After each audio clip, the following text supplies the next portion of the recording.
আপোনাৰ ৰিচৰ্টত চাহ খাবলৈ আহা বুলি ক'লে কোনে জয়ন্ত মল্ল নাই বেলেগ কামত আহিছিল আমাৰ জয়ন্ত মল্ল ডাঙৰীয়াই বেলেগ কামত আহিছিল জাষ্ট মোক খবৰ লৈ পেলাই আপোনাৰ ৰিজৰ্টত সোমাই যাম বুলি কৈছে একো বেলেগ একো নাই আৰু আমাৰ DC আহিছে SP আহিছে একেলগে আহিছে ইহঁতে আমি জাষ্ট একটা কথা আছে আমাৰ পৰ্বতজোৰাৰ যিটো মাটিৰ সমস্যা সেইটো লৈ মই অলপ কথা পাতিম বুলি কৈছিল ইয়াৰ কাৰণে আমাৰ এই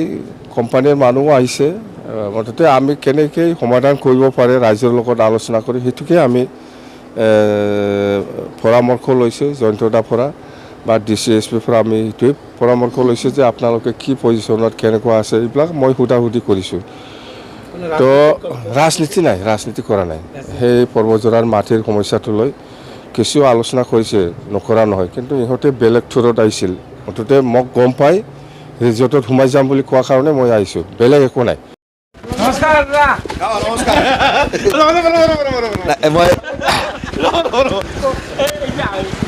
ভালে আছে না BTC আমাৰ চলি আছে BTC ইলেকশ্যনৰ প্ৰাক মুহূৰ্তত প্লিজ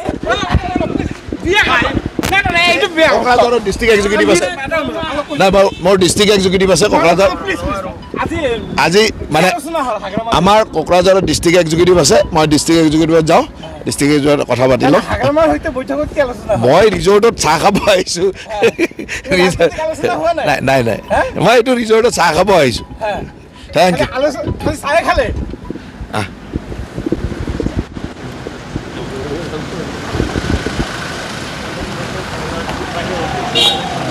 ইউ